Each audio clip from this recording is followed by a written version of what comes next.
general structure of synovial joint.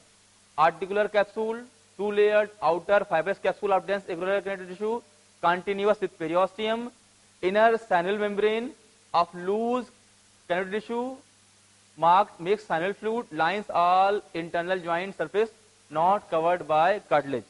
It means cartilage has a thick layer, an outer layer which is connecting the bone. Last margin of bone is known as periosteum. So one outer layer is attached with this layer of articular cartilage attached with the bone, and this thick layer is attached with the, you can see here, this one is yellow, whereas that is purely transparent. Transparent means no blood supply. Yellow means least blood supply. Red means maximum blood supply. So the tissues which have maximal blood supply has a capability of healing fastly. The tissues which are yellow in structure mean less supply. They have capability of healing slowly, or sometimes they cannot heal. So we should take all the measures to prevent injury of this cartilage. Synovial fluid, filtrate of blood, contains special glycoproteins, nourishes cartilage and function as a slippery lubricant, weeping lubrication. Okay, there is one lubrication mechanism how articular cartilage gets its nutrition. It is not in your syllabus, but I would like to add this mechanism of joint lubrication in your syllabus. It is the mechanism by which your articular cartilage gets its nutrition. Okay, that is known as lubrication mechanism. By lubrication mechanism, when you, I have explained you smaller thing: compress, remove, distract, again fill. Reinforcing ligaments.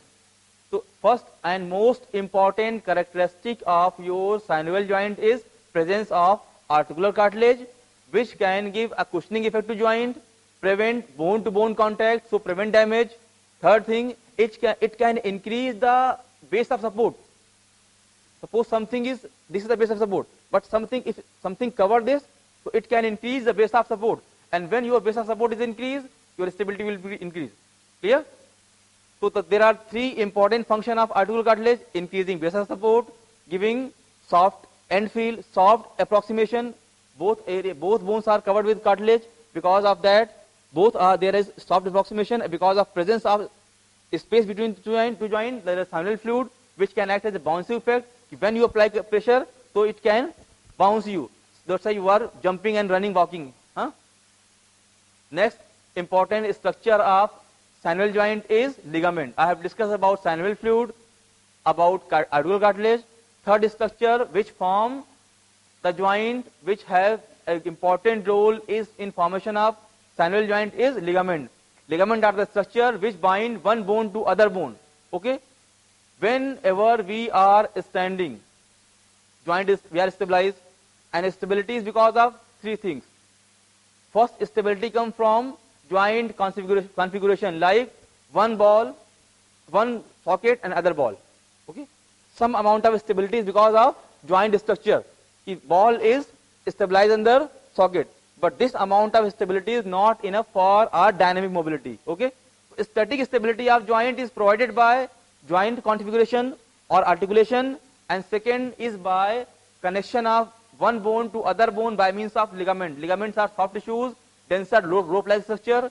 They can bind one bone to other bone, and by means of binding during static posture, when our forces are balanced, according to Newton's first law, gravity is applying ground reaction forces over our body, and our muscle, ligament, body weight is applying same amount of pressure.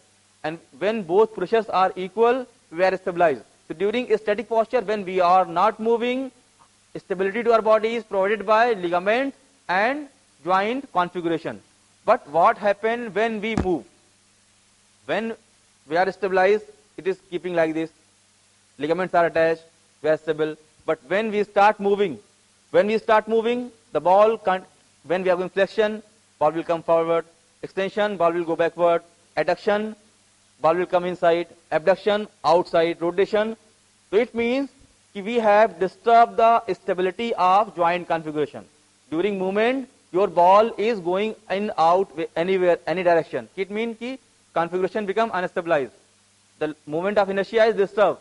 Next thing, because ligaments are attached from one bone to other bone, they will be continuously moving. So these In dynamic posture, your ligaments and your joint or bony configuration is not sufficient to provide stability to your body. So how can we get stabilized when we are moving? It is the muscle. It is the muscle which is dynamic stabilizer of our body. You know, when we are walking, there are two phases: swing phase, stance phase. The foot which is on ground, when foot is on ground, we will say it is stance phase, and when foot is on off the ground is swing phase. So by completing swing and stance phase, it is known as gait. Gait is a scientific pattern of walking. What is gait? Gait is the scientific pattern of walking. It means when you are going stance and swing, stance, swing, by this means you can accelerate. Then what happens when you are in single limb stance? It means your other leg is going to put on ground. So your center of gravity is above than normal level. It means above 2s2. And when you are in double limb stance, your COG is lower to s2. It means in both conditions you are unstabilized. I am saying what is stability? When your center of gravity rested just anterior to s2. Clear? But when you start walking, you have disturbed your moment of inertia. It means your static position is walking. Is disturbed, you are going, moving. Clear? So it means when you are in single stance, your center of gravity is above than s2. And when you are going for both limb stance, center of gravity is lower than s2. It means in both conditions you are unstabilized. But because even we are unstabilized, we are not falling down. It means there are some forces which are controlling us going towards gravity. These are the muscles which can give us stability. They are by continuous contraction, by continuous firing, they are controlling our body even in continuously moving bones. Clear? So we have discussed about ligament. Ligament and bones give us static stability. Now come to nerves. Detect pain, monitor stretch. One of the ways of sensing posture and body movement. What is posture? Normal alignment, normal body alignment along with bones and muscle. So synovial joint has articular cartilage, it has synovial fluid, it has ligament, it has nerve. It means all the structure which is responsible for all the activity, either nerve is there, muscle is there, bone is there, ligament is there, fascia are there. So all the structure which make our body a complex structure are present in synovial joint. So detect pain, because if we have any injury in joint, nerve is available there, and nerve can inform brain that this area is injured. So we can take proper precautionary measure, we can take proper treatment to get that joint cured. Imagine if we don't have any nerve supply in the synovial joint, what happens? Even with injury, we cannot notice it. And we are using it and we can completely damage the joint. So because of presence of nerve, we can immediately get aware that there is some pathology, there is some injury in our muscle or ligament or joint. So we can take proper action immediately. Next is blood vessels. Rich blood supply, extensive capillary bed in synovial membrane produce the blood filtrate. I am saying there is no blood supply for your synovial articular cartilage, but there is enough supply in joint. Okay, blood vessels are coming, supplying to synovial fluid, and synovial fluid has rich amount of blood supply. That's why blood is giving nutrition to synovial fluid, and synovial fluid is giving nutrition to your articular cartilage. General structure of synovial joint. So we have seen joint is made up of periosteum, ligament, joint cavity, which is filled with synovial fluid, articular cartilage, fibrous capsule, and synovial membrane.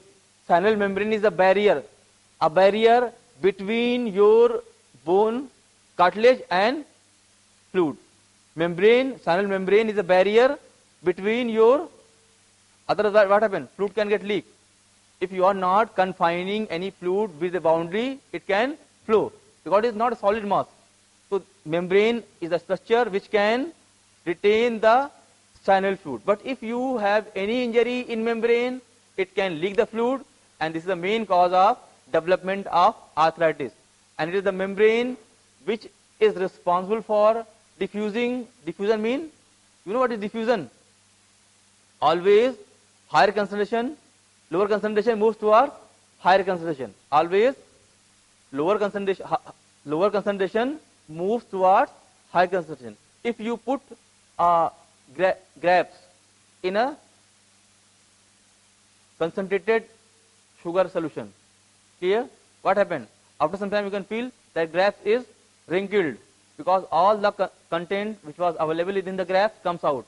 If you put some kishmish in the water, after some time you can feel that kishmish is swell up because kishmish content has higher amount of solution, higher concentration in comparison to water concentration. So this is the rule of diffusion.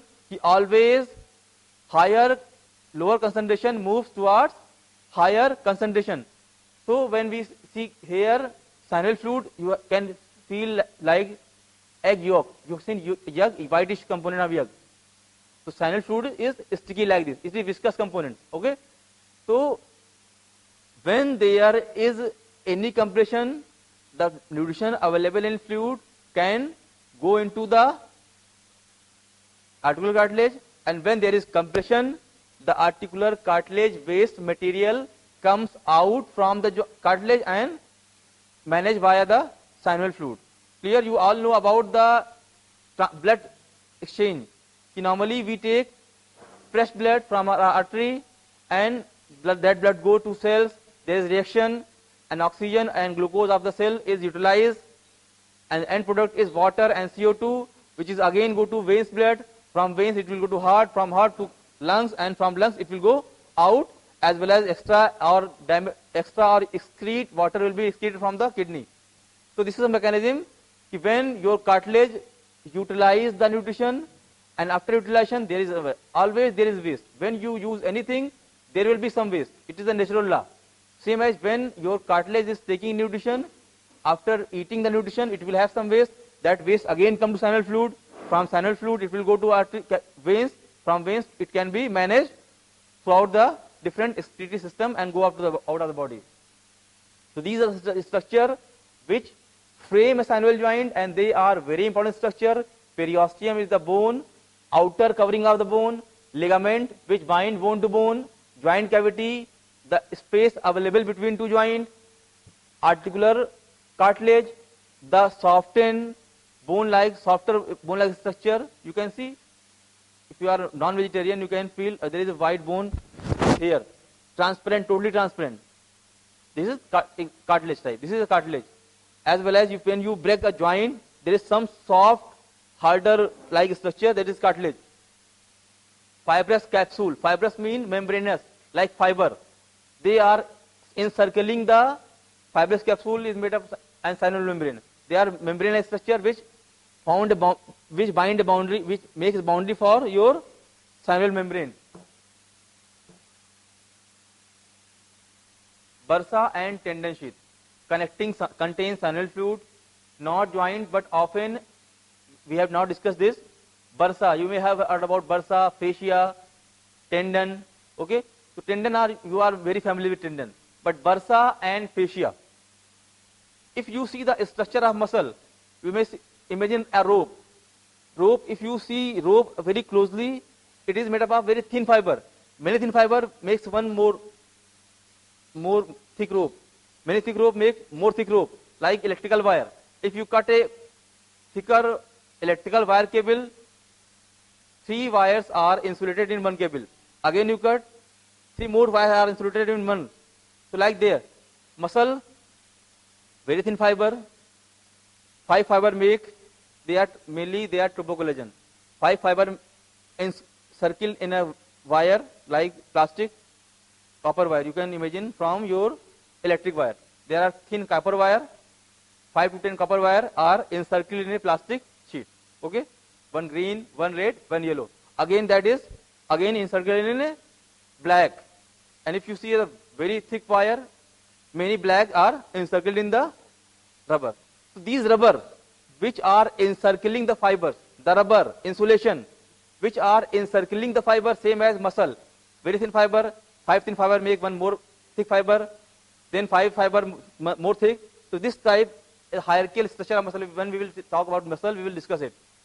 So fascia is a membrane which cover the inner layer. Same, it is present in nerve. Nerve, you have seen axon, very thin fiber. 5 axon is covered by 1. There is no blackboard, I can explain the things. But when we will discuss muscle, we will explain each and everything. Fascia is a structure which are acting as an insulation material, which is binding 5 or 10 fibers. Then bursa. Muscles are attached with bone. Muscles are attached with bone. But muscles are not directly attaching with it. There is some intervening material which are attaching your muscle to bone, same as somewhere skin is attached to bone. Somewhere skin is, suppose if you see here, there is no muscle at all. Over bony prominences, your skin is directly attached to bone. But skin cannot directly attach to bone. It needs some adhesive structure which can attach your skin to bone. So this is a one intervening material known as bursa, which connect. You may sometime you have seen that dhol. There is membrane. You can use it. When you hold leather, inside the leather there is membrane, and we can use that membrane for making dhols. That is bursa. Bursa is a intervening material which can connect two different types of tissue. Muscle is totally different from bone. If we want to attach muscle over bone, there is one membrane which can connect bone to muscle, which can connect skin to bone, is a material known as bursa. Clear? Bursa and tendon sheath contains synovial fluid, not joint, but often associated with them, act like ball bearing. Bursa means purse in Latin, flattened sac lined by synovial membrane where ligament, muscle, tendon or bone overlie each other and rub together. It acts as a insulating material. It can separate different things by making a over outlining. If you remember your muscle structure, endomysium, perimysium and epimysium. So I am discussing about synovial joint. Synovial joint is made up of all, it contains all the structure. Bursa is there, tendon is there, ligament is there, fascia is there, nerves are there, blood supply are there. So if there are all structure, that's why it has all function. The person who eat more can work more. Same as this synovial joint has all the structure which are important for body function. That's why it is very important for function. So we are going to discuss about this shoulder joint. You can see here from acromion scapularis bone. Acromion is bone. Then there is a coracoacromial ligament. Coracoacromial ligament. Then subacromial bursa. Subacromial bursa. It is the bursa which is connecting your cartilage with bone. It is the bursa, your cartilage with bone. It is acting as a connecting material. Then fibrous articular capsule. Suppose if you are trying to put a plant in a pot. You are going to put plant, then you need to fill that pot with clay. So clay is acting as a capsule. After putting your ball, synovial articular cartilage, some space is empty. But if there is empty space, it cannot give you proper stability. To make joint proper stable, we should fill the vacant space by some tissues known as joint capsule. Tendon sheath, synovial membrane, these are the structure. Now we will discuss the dynamic component of muscle stability. Dynamic component. We have discussed static stability. When we are in a static posture, static stage, the stability of body is provided by ligament as well as bony contour. But how muscle give you stability? When we are walking, I was discussing you, when we are walking, COG is highest point. So our muscle will apply a pressure to bring that COG down. By this, how much COG is going up, muscle will act opposite to that and bring that COG down, we will become stabilized. But sometime muscle will act more, so COG is going down. So by this mechanism, COG up and down, and body is trying to balance the COG. And in this process we walk. Walking is not our voluntary thing. When we start walking, Shoji go up. Body will try to bring it down. But when it try to bring it down, it will go deeper, more down. So again body will try to bring it up, again more up. So by this imbalances, we walk. Clear? Now application of synovial joint in our body. As I have told you, synovial joint has a great degree of freedom. Number of planes and movements are much more. Joint stability. We will discuss stability. Articular surface, I have told you, shape usually plays only minor role. Some deep socket or groove to provide stability. Ligament usually to more. The strong the joint can stretch only 6% beyond normal length. Before tear, one stretch. Okay? So ligament has ability to stretch only 6% of its length. Suppose if a ligament is 10 centimeter long, so it has a stretching capability of only 60 millimeter. If a ligament is 6 centimeter long, it has capability to stretch by only 60 millimeter, and you are going for this amount of range, it cannot stretch so long. So it is failed to provide you stability. So in those conditions, muscle is the tissue which can provide you stability. Constant low level of contractile force keep tension on ligament, especially important in shoulder, knee, arches of foot. There are two more things. Shoulder joint and hip joint. Both are type of ball and socket joint. Both are synovial joint and they are example of ball and socket joint. But if you talk about stability, hip joint is more stable than shoulder joint. And if you talk about mobility, shoulder joint is more mobile in comparison to hip joint. That's why shoulder joint is more prone to get injured. And injury is either because of overuse or because of more range. Sometimes you are going the range, you are achieving the range which is above your limit of ligament, tendon and muscle. And if you go over that range, muscle can tear, sometimes ligament can tear, sometimes your bony configuration can disturb. Sometimes when you are putting repeated stretch over there, the ligament or your tendon can stretch. So mechanism of injury is mainly two types. One is macrofailure. You are putting any excessive load which is out of the limit of your weight bearing capability of ligament or tendon. Major failure. You will notice your athlete will come to you directly, sir, I have did this and got severe pain. It means major failure. That he has gone through a high stress and damage. Sometimes patient is playing, and after some 1 month, 2 months, 3 months, or 6 months, after 1 year, he will come, sir, I have problem here. So there are both type of injury is possible in shoulder joint or all synovial joint. And joint injury is not because of injury to, we are always consider joint is because of bone. But joint doesn't mean only bone. Joint mean all structure, muscle, ligament, tendon, synovial membrane, synovial fluid. And if there is any disturbances in any one of the component of joint, we will have pain because the synovial joint is fully innervated structure. And the structure which are innervated in the body have capability of showing pain. So I am discussing about the repeated injury, rotator cuff injury, more common in athletes which are using shoulder like basketball player, tennis player, all sports activities which require your shoulder range of motion. And because of overuse, when you are going for any range of motion activity, it means during dynamic activities, your muscle are subjected to stress. And suppose muscle is made up of thousands of fiber arranged in a structure. Suppose you have did any without warm up, you go for any activity. Without warm up, you go for any activity you can do. Even the player who can play after who is playing. Suppose you are not playing for last 6 months and suddenly you go and play. You can play. But after 4 to 6 hours, you will feel severe pain. Again, next day you can feel severe pain.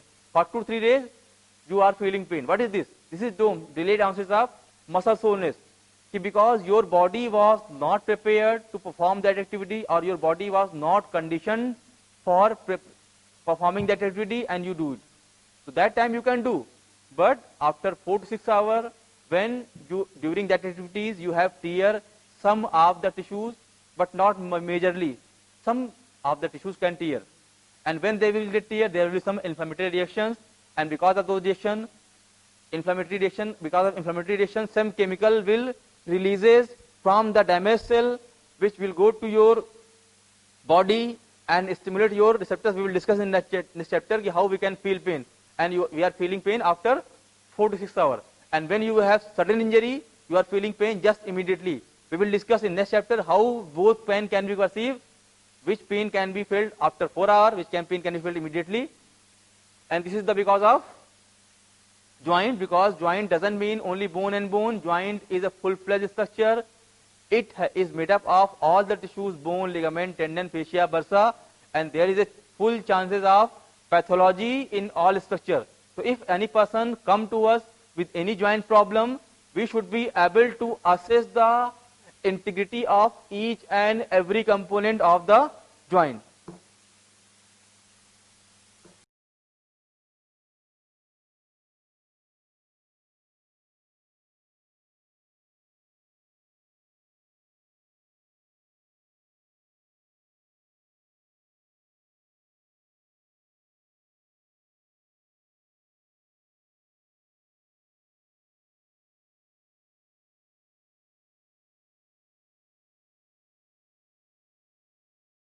Dear students, today we are going to discuss a very important system of our body called digestive system. Before we discuss the digestive system, let us first see what is the purpose of this system. In our body, we have many systems, and every system has a purpose. There is no system which does not have a purpose in our body. So digestive system also has a purpose. Now let us first see what is the purpose of digestive system. Our body performs different functions. For example, our heart contracts 24 hours.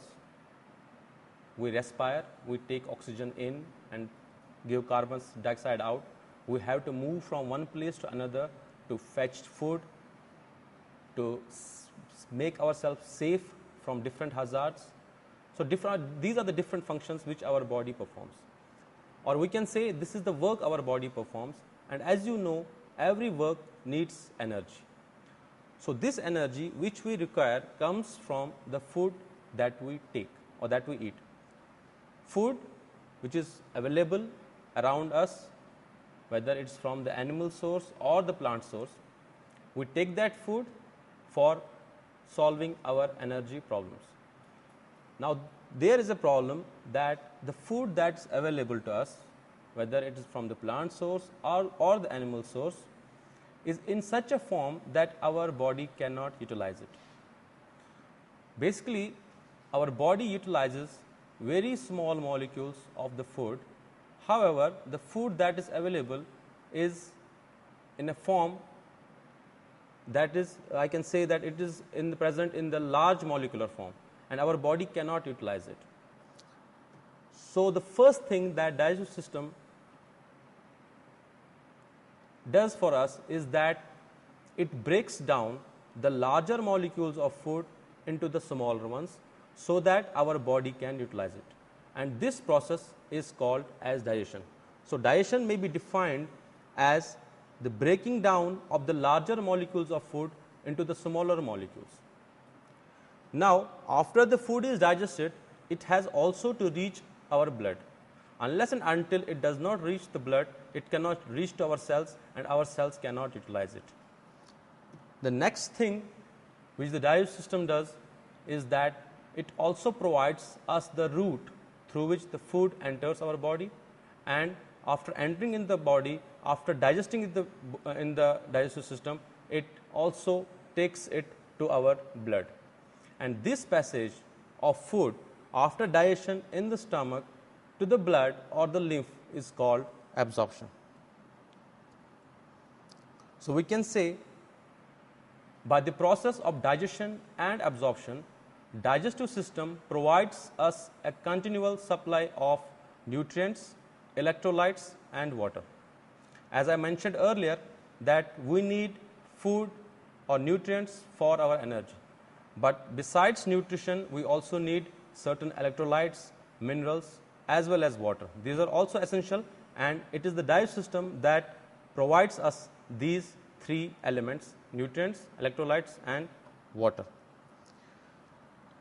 Now,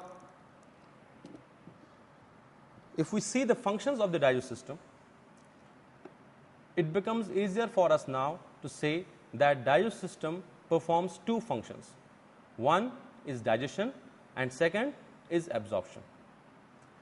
Now, digestion, which I mentioned earlier, is the process in which the larger molecules of food are broken down into smaller molecules. This digestion is accomplished by two different processes. One process is movements and second is secretions. By movements, we mean the movement of the food through different areas of the digestive tract. See, if the food does not move in the digestive tract, it cannot be digested, it cannot be absorbed, and therefore it cannot serve the purpose for which it is meant. For example, if we take the food and place it in the mouth and it does not move forward from mouth to the esophagus and then to the stomach, it cannot be utilized. Unless the food from the mouth goes into the stomach, stomach will act on the food through different enzymes, through acid, and will digest it. And from the stomach, if it does not move to the intestines, it cannot be further digested and it cannot be absorbed. So, movements of the food is very essential for accomplishment of digestion. And second thing which is important for digestion, is the secretions. Our digestive system secretes many different enzymes and digestive juices to digest the food, that is, to break down the food from larger molecules into the smaller molecules. Now, if we elaborate the functions of the digestive system, as I mentioned earlier, we can say that the digestive system performs movements, number two secretions, and these two lead to digestion and secretion. So, these are the four functions which digestive system performs, but we can add some more functions to it. For example, before the food can be digested or absorbed, it needs to be ingested. Unless and until we does not eat the food does not go inside, it cannot be digested or absorbed. So, first function is which can be added to it is the ingestion of food. And one more function can be added to it, that after the food is digested and absorbed, whatever is left and whatever is unwanted and not digested, it has to be expelled from the body, and that process is called defecation. So, now if we see the functions of the digestive system, these are ingestion of the food, movement of the food through different parts of the digestive tract, secretion of various enzymes for digestion, finally digestion of the food, after digestion absorption of the food, and at last defecation. Now, let us discuss these functions one by one. First, let us take the movements. Movements, as I said earlier, is the movement of the food through different parts of the digestive tract. There are different types of movements. For example, we first take the food into the mouth, then we chew the food, then it is swallowed, then in the esophagus it moves down, then in the stomach there are different types of movements. So, overall in GIT there are so many different types of movements, but from the point of view of functions, these can be divided into two basic group of movements.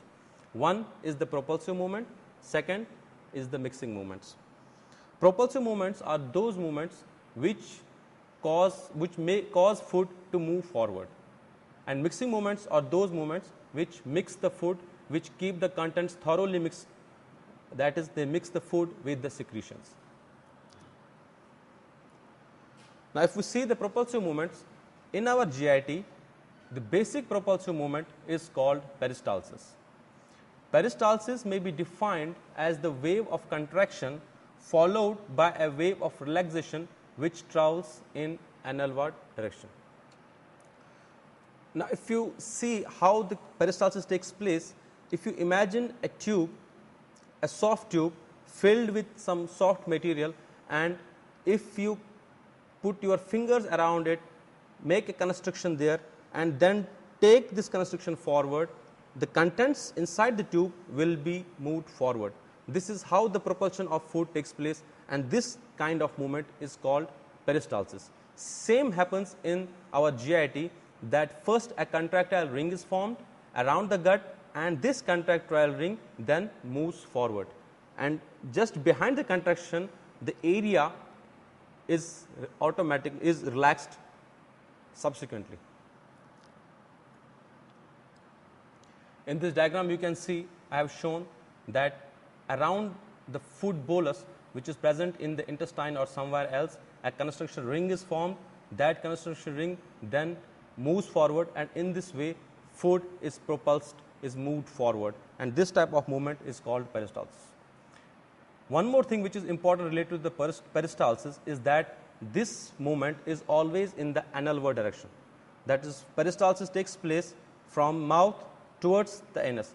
It cannot be in the reverse direction, that it does not move towards the mouth under normal circumstances. Now let us see the second function, that is secretions. So many different secretions take place in our GIT. Let us start from the mouth. In mouth there is a secretion called saliva, and this is secreted by glands called salivary glands. Then we will come to the stomach. In stomach there are two very important secretions. One is the acid, second is an enzyme called pepsin. Liver is an organ of the accessory organ of the digestive system, which secretes a secretion called bile. Another accessory organ of digestive system is pancreas. This pancreas secretes a cocktail of enzymes, so many different types of enzymes which are very essential for the digestion of the food. In fact, the enzymes present in the pancreas digest all types of food. That is, if we divide the food, it can be divided into three categories: carbohydrates, fats and proteins. Pancreas has the enzymes for all the three groups: enzymes for the digestion of the fats, enzymes for the digestion of carbohydrates, and enzymes for the digestion of proteins. One more secretion which is very important in the digestive system, in the gastrointestinal tract, is mucus. There are so many glands in our digestive system from mouth to anus that secrete mucus. There are single cell glands as well as compound glands that secrete mucus. Mucus is a very important secretion in digestive system. It performs the function of protection. It lubricates our digestive system so that it saves it from abrasions, tear and action of different enzymes. Now you can see the secretions in the nutshell. Various enzymes, these are secreted by digestive system: HCl, acid, bile. These three secretions, enzymes, acid and bile, they aid in digestion. Then another secretion is the mucus, and this, as I said earlier, is the protective secretion. Now we will see the enzymes that are present, that are secreted in our digestive tract. Let us start from the mouth. Salivary amylase, this is the enzyme present in our saliva. Pepsin, this is an enzyme, proteolytic enzyme. It digests the proteins and it is secreted by the stomach. Then trypsin, chymotrypsin and carboxypeptidase. These are three proteolytic enzymes that are secreted by the pancreas into the intestines. Pancreas also secretes pancreatic lipase. These enzymes digest the fats, and pancreas also secretes pancreatic amylase. This enzyme is required for the digestion of carbohydrates. Now let us see the organs of the digestive system. What comprises our digestive system? What are the parts of our digestive system? Before we discuss different parts of the digestive system, let us see the general build of our digestive system. Digestive system is basically a simple muscular tube that extends from mouth to the anus. A simple muscular tube. There are also certain accessory organs that are associated with it. However, this simple muscular tube is modified at various places. At some places it is distended like a bag, like our stomach. At some places its anatomy is such that it's coiled, for example our small intestines, and there are certain variations in the internal structure of the digestive system also. Every part of digestive system has an anatomy, and this anatomy or this structure is according to the need of that part. Whatever is the function of that part, it has been given that type of structure, that type of anatomy. This tube that extends from the mouth to anus is also called as alimentary canal or gastrointestinal tract. Now, the organs of the digestive system, these can be divided into two groups: primary digestive organs and the accessory digestive organs. Let us first see what are the primary digestive organs. First, mouth, then pharynx. Pharynx is basically a funnel shaped structure that is just behind the mouth. Then esophagus, it's a tube that connects the pharynx with the stomach. It's just behind our sternum. Then stomach, it's a bag like structure. Small intestines, the tube like structures coiled, and finally the large intestines. Small intestine can be further divided into three parts. The first part of the small intestine is called the duodenum. It's in the shape of an inverted C just after the stomach. Then comes the jejunum, and finally the last part of the small intestine is called ileum. Similarly, large intestine can be divided into certain parts. The first part, where the small intestine joined the large intestine, is called cecum. It is an expanded structure. Then ascending colon, the large intestine that goes in the upward direction, transverse colon, descending colon, sigmoid, rectum, and anus. What are the accessory digestive organs? Accessory, these are not the part of the main digestive tract, but they are associated with it, and they help in many different functions of the digestive system. These are called as accessory digestive organs. These are teeth, tongue, salivary glands, pancreas, and liver. This is the diagrammatic representation of the digestive tract. You can see the mouth, then the funnel shaped structure is called the pharynx. The tube that goes down towards the stomach is called esophagus. Then you can see the stomach, duodenum, that inverted C shaped structure, then the coiled portion, small intestines, and then large intestines. First you can see the cecum, the extended part, ascending colon, transverse colon, descending colon, sigmoid, rectum, and anus. Now in the digestive system, we are going to discuss an accessory organ called tongue. Tongue, as all of us know, is basically a muscular structure. It is situated in our mouth. It's whole muscle, and it's covered by a mucous membrane. Now this tongue, this extends in our mouth from pharynx, upper part of the pharynx, in the oral cavity. So it can be divided into two parts: pharyngeal part, the part of the tongue that lies in the pharynx, and the most of the tongue that remains in the mouth is called the oral part. So we can say there are two parts of the tongue, oral part and pharyngeal part, and both these parts are separated from each other by a V-shaped sulcus. Sulcus means a groove, and this sulcus is called sulcus terminalis. This tongue has the muscles, and these muscles are voluntary skeletal muscles. That means that the muscles which are present in our tongue, they are under voluntary control. They are under our will. We can move it on our will. The length of the tongue is about 3 centimeters, and it is very mobile. You can move it from one direction to another. You can move it upwards, downwards. You can roll it inside your mouth. But despite the fact that it is very mobile, we never swallow our tongue because it's anchored to different organs in our mouth and pharynx. and posteriorly it's anchored to the hyoid bone. It's a bone found in our pharynx. It's anchored to the mandible, it's attached to the mandible, and it's also attached to the soft palate. Tongue can broadly be divided into three parts: the root, the posterior part that is in the pharynx, body, the main portion of the tongue, and the tip.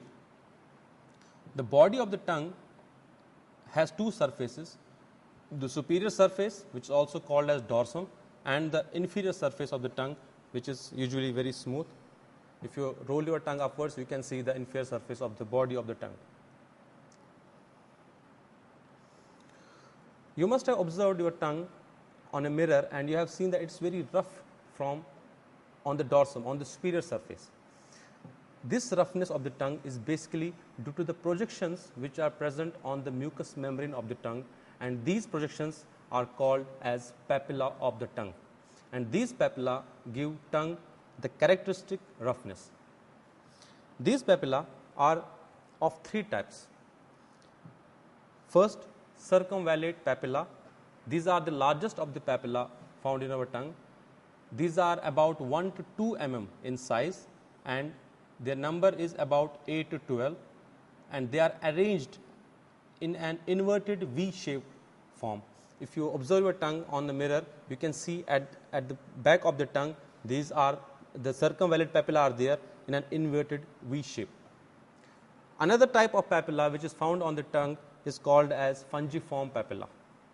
They are in large numbers, and they are usually present on the tip and on the margins. These papilla, fungiform papilla, are identified by their bright red color. You can see on your tongue there are some papilla which are very bright and red in color. The third type of papilla which is present on our tongue are the filiform papilla. They usually cover the central portion of our tongue, and they are smallest of all the three papillas, and they are numerous in number, and it's because of these filiform papilla that our tongue has a velvety appearance, that rough appearance you can see on your tongue. Here you can see the diagram of the tongue showing the fungiform papilla on the tip and the margins, the filiform papilla, and the largest circumvallate papilla in the V-shaped form at the posterior of the tongue. Now, what are the functions of the tongue? The first function which the tongue performs is the function of taste. We taste different many things. We eat food because we like some foods because of its taste, and this perception of taste, this sense of taste is because of the tongue.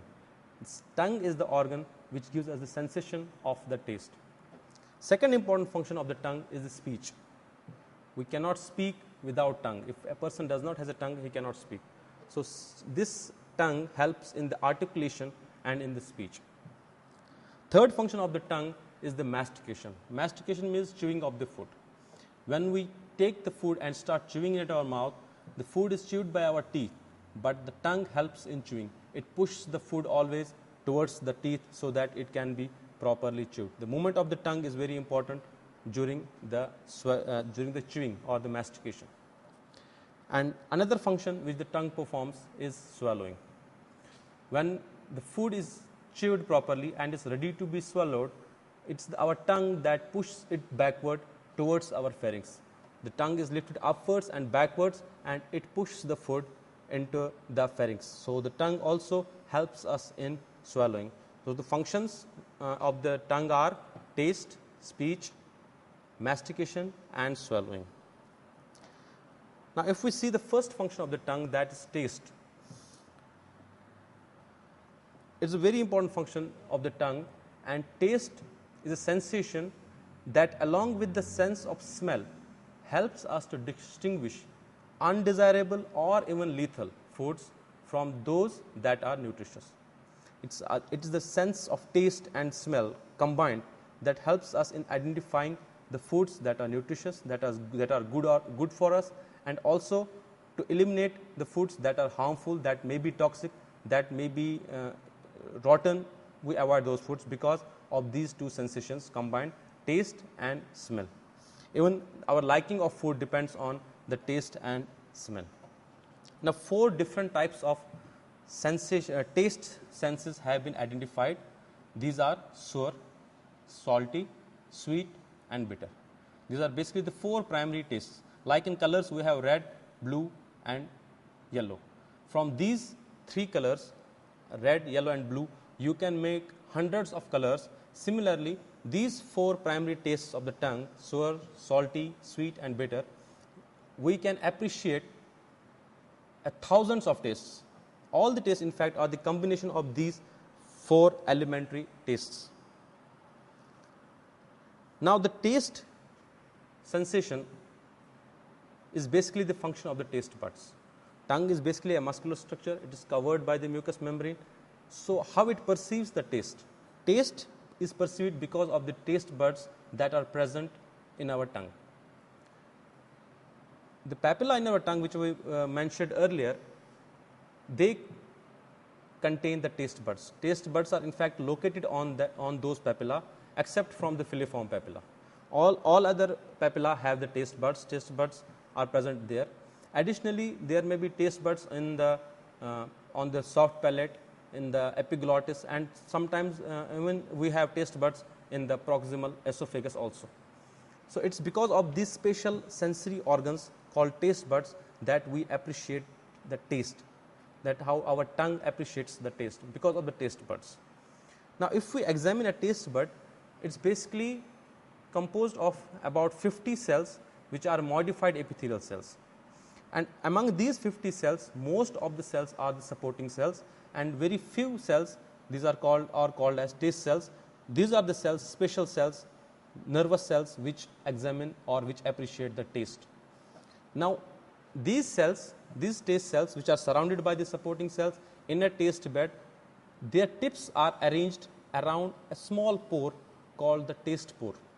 Their tips are arranged in a circular fashion around a pore, and from the tip of these taste cells, small hairs, hair-like projections come out, which protrude into the pore and approach the oral cavity. So whenever we take the food, this food reaches into our taste pores, and these hair-like projections on these taste cells, they perceive the chemical sensation of the food or the taste of the food, and they send the signals to our nervous system through the nerves where we appreciate the taste. So here you can see the taste bud within the muscles of the tongue. You can see the supporting cells and then the taste cells. There are small hair-like projections coming out of the tips of these cells, and they are all arranged around a small pore called the taste pore. So so because of these taste buds, the tongue performs the function of the taste. This is a very important function of the tongue. Now friends, we are going to discuss another accessory organ of our digestive system, and that is teeth or tooth. If we see the tooth or teeth in our mouth, the portion that is visible to us, the white portion that is visible to us, is called the crown. But there is also a part of the tooth that is hidden inside our jaw, that is called the root. So the tooth has 2 parts, crown that's above the gums, and the root that lies within the bony sockets of the jaw. And there we can say there is also a third part called the neck, that is a part between the crown and the root. That is a small depression or the narrow portion of the tooth, that's called as neck. So the tooth can be divided into crown, the portion that protrudes out from the gum into the mouth; root, the portion that lies within the bony socket of the jaw; and the neck, that is the collar between the crown and the root. Now if we cut our tooth in a sagittal section means when we cut in this direction of our body, we can see different layers in a tooth. The outermost layer is called the enamel. Now this is the outer surface of the tooth, and it is the hardest part of the tooth. This part, enamel, which covers the tooth, the outermost layer, this is the hardest part of the tooth, and this is resistant to the acids, to the chemicals, and even to the mechanical pressure. This is basically this layer which protects our tooth and makes our tooth very hard. Now, inside this layer enamel is the another layer called dentin. This dentin forms the main body of the tooth, and its composition is almost similar to the bones of our body. So, this is also hard, but not as hard as the enamel. So, outer layer enamel, then the second layer of the tooth is dentin. Inside this is the pulp or the pulp cavity. There is a small cavity inside our tooth which is called as pulp cavity, and this pulp cavity contains connective tissues, nerves, blood vessels, everything. Basically, blood supply and the nerves are present in the pulp. That is why you have seen that whenever there is some cavity in our tooth, unless and until it does not reach the pulp, we does not feel any pain, because the nerve fibers are located in this pulp. Another layer which we can see in the cut section of the tooth is called the cementum. Cementum is basically a bony substance which lines the tooth socket and holds the tooth in place. You can see this in the diagram. This is a cut section of the tooth. Here you can see the outermost layer, the enamel, the hardest part, then inside the dentin, which resembles composition to our bones and forms the main body of the tooth, and then the third is the pulp, the innermost layer is a pulp cavity. It contains the nerves which makes our tooth sensitive, and blood vessels that provide nutrition to our bones, to our tooth also. And then you can see this layer that holds the tooth in the socket called the cementum. Next thing which we are going to discuss about our tooth is the dentition. In our lifetime, we develop two sets of the teeth. First is called the milk teeth or the deciduous teeth. These are the first teeth that appear in our life. That is when we are little children or infants. These milk teeth, they are usually 20 in number, and they start to erupt at the age of 7 months and up to 2 years. So, they erupt between 7 months to second year of the life, and these teeth, these milk teeth or deciduous teeth, they last until 6th to 13th year of age. These are the first set of teeth which we develop. Second set of teeth is called the permanent teeth. As we grow, the milk teeth are one by one replaced by the permanent teeth. The milk teeth start to fall off, and these are replaced by the permanent teeth, and these teeth then last long in our lifetime. So, these milk teeth when replaced by the permanent teeth, milk teeth are 20 in number, permanent teeth will be also 20 in number. However, there are additional 8 to 12 molars that appear posteriorly in the jaw. Therefore, the total number of permanent teeth that we develop, that we erupt in the later age stages of our life is 28 to 32. So, the total number of the permanent teeth is 28 to 32. So, we have two sets of dentition, primary teeth or milk teeth and second permanent teeth. Milk teeth are 20 in number, permanent teeth are 32 in number. Milk teeth appear at the age of 7 months to the second year, and they last for 6 to 13 years. Permanent teeth start to appear from 6th year onwards, and they last the lifetime. Here you can see here I have shown you the permanent set of teeth. The teeth in the middle will start from the middle of our mouth, central incisors, then beside the central incisors are the lateral incisors, then canines, then first premolar, second premolar, first molar, second molar and third molar. So, you can count is 1, 2, 3, 4, 5, 6, 7, 8 teeth on this side. Similarly, 8 will be on this side, making 16 in the lower set and 16 on the upper set, a total of 32 teeth. However, in the milk teeth, we do not have the molars. So, we will have the central incisor, lateral incisor, canine, first premolar and second premolar. The number will be 5 on this side and 5 on this side, that is 10 on the lower jaw and 10 on the upper jaw, making a total of 20 milk teeth. Now, what are the functions of the teeth? Teeth perform the function of cutting, grinding and mixing of the food. The teeth cut the food, they grind the food and they mix the food. And for this purpose, teeth they are also provided with a powerful jaw muscles. Teeth combined with the muscles of our jaw, they help in these functions of cutting and grinding our food. The muscles of the jaw provide a very strong force between our teeth for these functions. If we can see here, the front teeth, they create, along with the muscles of the jaw, create a pressure of 50 to 100 pounds. So, the front teeth, they mainly do the function of cutting. Back teeth, that is molars, they do the function of grinding, and you can see the pressure is about 150 to 250 pounds. So, the function of teeth is to cut, grind and mix the food, and this function is performed with the help of the jaw muscles.